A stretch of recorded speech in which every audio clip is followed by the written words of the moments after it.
This is Charter Local Edition. I'm Brad Pomerance in the San Gabriel Valley. We are joined by Mike Spence. He is a member of the West Covina City Council, also a candidate for the California State Assembly. The primary will be held in June 2016.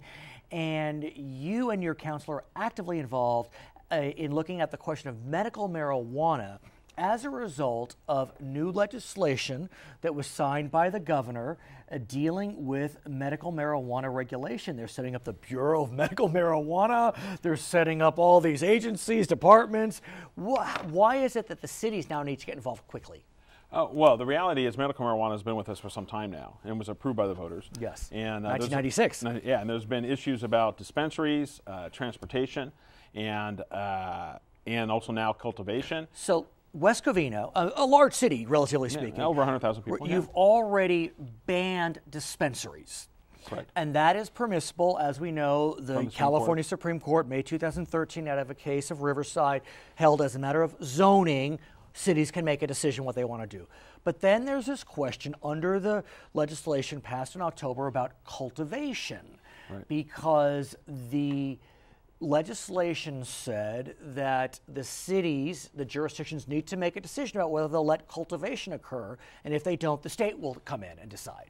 That's right, and there's also issues of transportation too, of medical deliveries. Mm-hmm. You know, what's interesting is somehow the Supreme Court says that cities are able to ban, you know, marijuana dispensaries, but we can't ban strip clubs and we can't ban, you know, the hustler store, right, and all these things that go on. It's kind of weird, right, kind of weird dichotomy. Weird, yeah, exactly. But so what happened on the question of cultivation? Because as a result of a drafting error, which presumably will be resolved, right, cities are having to move quickly on the question of cultivation. Yeah, in theory, actually in West Covina, medical marijuana dispensaries, transportation, and now cultivation were all banned by the city council every time there was a vote. Now, interestingly, the cultivation issue, which just came before the city council, the vote was 4-1 to all those votes have been 4-1. And as I understand it, Mike Spence has been the one. That's correct. And I want to talk about why Mike Spence has been the one. If I may say, you are known to be a conservative Republican, and one would think that the law and order side of you or the law and order side of a conservative Republican would be in support of banning dispensaries, cultivation, transportation. Why is it you're coming out on the other side? Well, I like to think the conservative Republican side of me makes me have more common sense, or makes me a realist. Okay, fair enough. And the reality is medical marijuana is here. And in fact, marijuana legalization, you know, when I ask groups how many think that marijuana will be legal in California in the next 5 years, like it is in Colorado and other places, nobody raises their hand and think it will be illegal. Exactly. And so I think it's realist. I think cities need to get in front of this issue. Right. We need to figure out how we're going to do it. I don't want marijuana sold at 7-Eleven.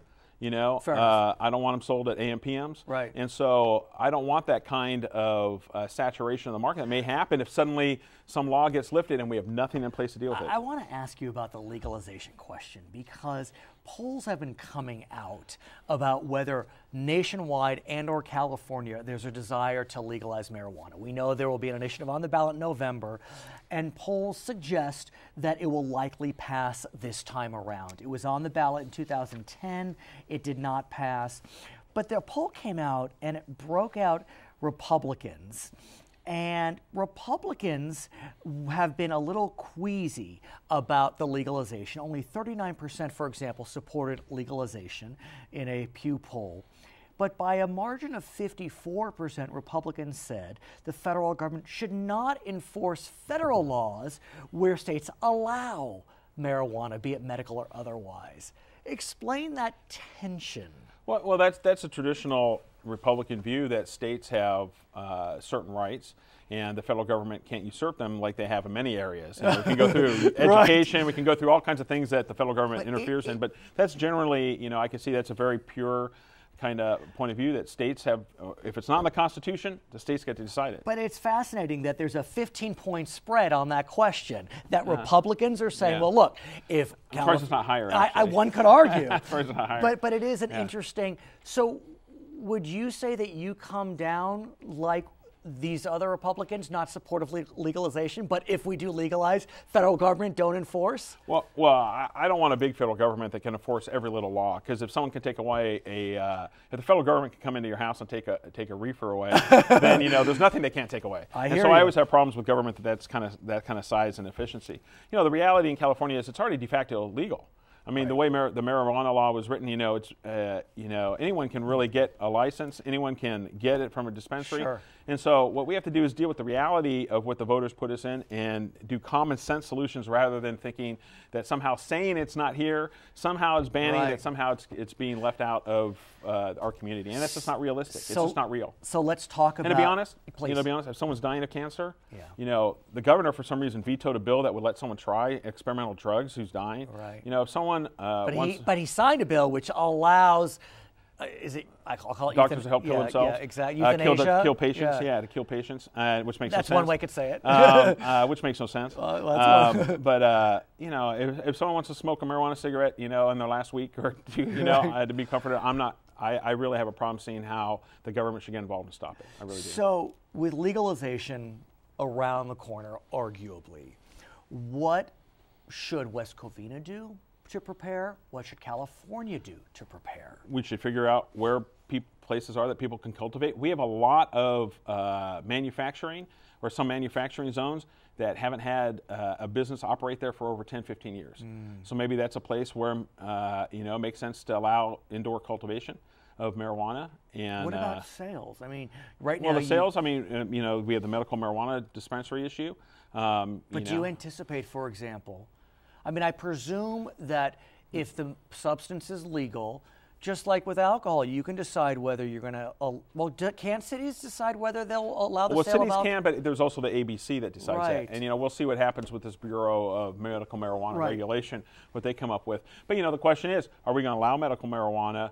Are we going to allow marijuana retail stores? Are they going to be limited like adult businesses are? Or are they going to be, willy-nilly right next to the grocery store? But I'm wondering if that California Supreme Court decision out of Riverside, which allows cities as a matter of zoning to exclude medical marijuana clinics, will that apply if there's a legalization effort passed? It would depend on how it's written. It would depend on how it's written, and it may not. If it's placed in the Constitution, obviously the Supreme Court can't limit tricky. that. And Colorado, there's some issues too, because medical marijuana is not taxed, and where regular marijuana is. And and so obviously everybody wants medical marijuana. Yes. There's issues that it's a messy issue, but to hide and pretend we don't have to deal with it as a city is a mistake, because we do have to deal with it already. And it's just one of those things where sometimes government doesn't want to deal with what's in front of them. Let's talk about teenagers. We both have teenagers. Oh, yes, I do. Yes, we both do. Yes, we do. And this issue is perplexing. I don't know. Presuming legalization, how are we going to talk to our teenagers about this? This is really uncharted territory. Well, I don't think it necessarily is, Help because in my religious tradition, we don't smoke, we don't drink. Right, but and those things are all legal. Right, and so that's true. And so you have that barrier.